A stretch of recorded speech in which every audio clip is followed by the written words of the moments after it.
नमस्कार, ज्योति online classes में आप सभी का स्वागत है। आज हम कराने वाले हैं क्लास 10th का हिंदी 6 पाठ जनतंत्र का जन्म, उससे कुछ ऑब्जेक्टिव क्वेश्चन कराने वाले हैं।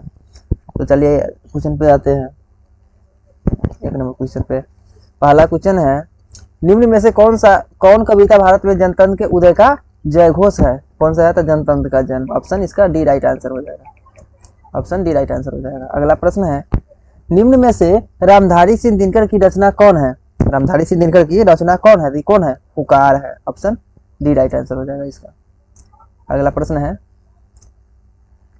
3 नंबर चलिए, उर्वशी किसकी कृति है? उर्वशी किसकी कृति है? तो यह दिनकर का। ऑप्शन बी राइट आंसर हो जाएगा। चलिए अगला प्रश्न है, दिनकर को साहित्य अकादमी पुरस्कार किस कृति पर मिला? किस कृति पर मिला था? तो इसको संस्कृति के 4 अध्याय। ठीक है, ऑप्शन डी राइट आंसर हो जाएगा। अगला प्रश्न है, दिनकर को ज्ञानपीठ पुरस्कार किस रचना पर प्राप्त हुआ? किस रचना पर प्राप्त हुआ था? तो इसको प्राप्त हुआ था उर्वशी पर। ऑप्शन बी राइट आंसर हो जाएगा। अगला प्रश्न है 6 नंबर, दिनकर ने कविता में जनतंत्र का जन्म शीर्षक कविता में दूधमही शब्द का प्रयोग किसके लिए किया है? किसके लिए किया है? तो हो जाएगा जनता के लिए। ऑप्शन डी राइट आंसर हो जाएगा। अगला प्रश्न है 7 नंबर, दिनकर किस विश्वविद्यालय के उप कुलपति बनाए गए थे? किस विश्वविद्यालय से? तो ये हो जाएगा आपको भागलपुर विश्वविद्यालय। ऑप्शन सी राइट आंसर हो जाएगा। अगला प्रश्न है, जनतंत्र में कवि के अनुसार राजदंड क्या होंगे? उसके कवि के अनुसार राजदंड क्या है? तो यह फावड़े और हल। फावड़े और हल। ऑप्शन सी राइट आंसर हो जाएगा। अगला प्रश्न है, कवि के अनुसार जनतंत्र के देवता कौन है? जनतंत्र के देवता कौन हो जाएगा? किसान मजदूर हो जाएगा। ऑप्शन सी राइट आंसर हो जाएगा। अगला प्रश्न है 10 नंबर, भारत सरकार ने दिनकर को कौन सा अलंकार प्रदान किया था? कौन सा अलंकार प्रदान किया था? तो एक किया था Padma Vibhushan. Option D right answer हो जाएगा। चलिए 11 नंबर प्रश्न पे चलते हैं, तो इसको जूम कर लेते हैं।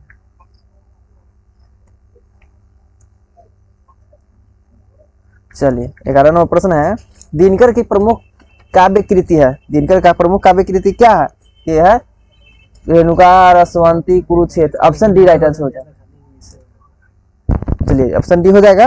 अगला प्रश्न है, दिनकर की गद्य कृति क्या है? दिनकर का गद्य कृति क्या हो जाएगा? दिनकर की डायरी, बट पीपल, अर्धनारीश्वर, इसमें से सभी हो जाएगा। ऑप्शन डी राइट आंसर इसका हो जाएगा। चलिए अगला प्रश्न है, दिनकर जी के पिता का नाम क्या था? इनके पिता का नाम क्या थे? तो इनके पिता रवि सिंह थे। ऑप्शन ए राइट आंसर हो जाएगा। चलिए अगला प्रश्न है 14 नंबर, दिनकर ने अपनी पढ़ाई कहाँ तक की? कहाँ तक पढ़े लिखे थे वो बीए ऑनर्स थे। ऑप्शन बी राइट आंसर हो जाएगा। अगला प्रश्न है 15 नंबर, दिनकर किस कॉलेज के हिंदी विभाग अध्यक्ष के रूप में रहे हैं? तो यह लंगर सिंह कॉलेज भागलपुर।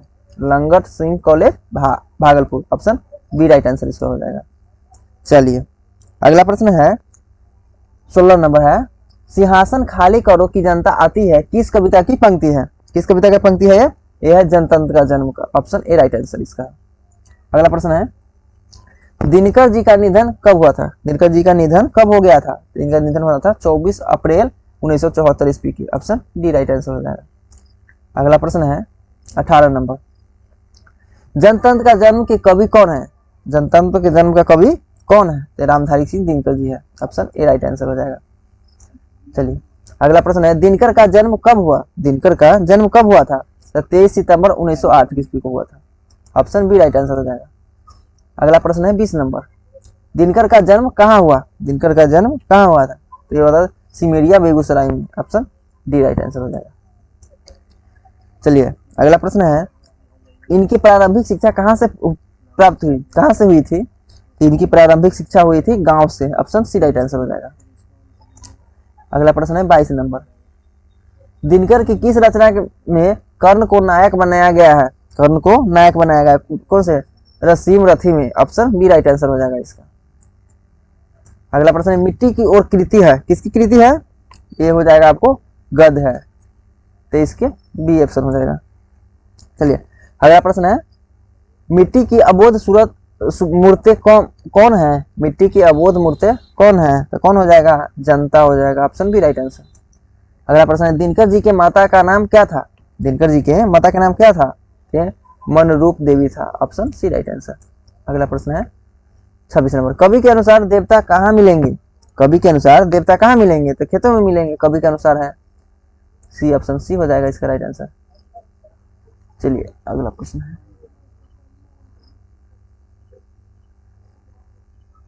27 नंबर पे आते हैं। चलिए 27 नंबर है, जो भगवान को मंदिरों में खोजते हैं उन्हें कवि ने किसे संबोधित किया है? किस चीज से संबोधित किया है उसको? मूर्ख से। जो भगवान को मंदिर में खोजता है उसको मूर्ख बताया गया है। 28 नंबर है, कवि दिनकर किसके लिए सिंहासन खाली करने के बाद करते हैं? किसके लिए सिंहासन खाली करने के बाद करते हैं? तो करते हैं जनता के लिए। ऑप्शन डी राइट आंसर हो जाएगा। अगला प्रश्न है 29 नंबर, कवि दिनकर के अनुसार कौन सोने का ताज पहनकर इठला रही है? कौन हो जाएगा ऑप्शन इसका? देश की मिट्टी। चलिए दिनकर के काव्य का मूल स्वर क्या है? दिनकर के काव्य का मूल स्वर क्या हो जाएगा? ओज एवं राष्ट्रीय चेतना हो जाएगा। ऑप्शन डी राइट आंसर हो जाएगा। अगला प्रश्न है 31 नंबर, निम्न में से कौन राजभाषा के सदस्य बने? कौन राजभाषा के सदस्य बने थे? कौन बने थे? Bharat Mata. Option C right answer. अगला प्रश्न है 33 नंबर,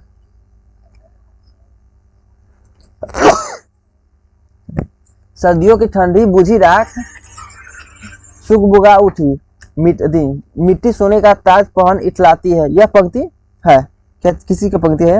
यह है दिनकर की है। सब ए राइट आंसर। अगला प्रश्न है, दिनकर किस काल के प्रमुख कवि है? दिनकर किस काल के प्रमुख कवि है? ये उत्तर छायावाद काल के। Option D right answer. चलिए अगला प्रश्न है 35 नंबर, किसके हुंकारों से महलों की नींव उखड़ जाती है? किसके हुंकारों से महलों की नींव उखड़ जाती है? तो क्या हो जाएगा? जनता के हुंकार से। Option D right answer. अगला प्रश्न है, दिनकर की कवि के साथ साथ क्या थे?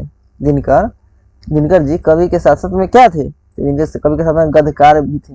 Option B. चलिए अगला प्रश्न है 37 नंबर, रामधारी सिंह दिनकर कहाँ के रहने वाले थे? वे कहाँ के रहने वाले थे? तो वे बिहार के थे। ऑप्शन डी राइट आंसर होता है। अगला प्रश्न है, सर्दियों की ठंडी बुझी राख सुगबुगा उठी मिट्टी सोने का ताज पहन इठलाती है, किस कविता की पंक्ति है? ये किस कविता की पंक्ति है? ये जनतंत्र का जन्म का। चलिए तो इसका ऑब्जेक्टिव यहीं पे समाप्त होता है।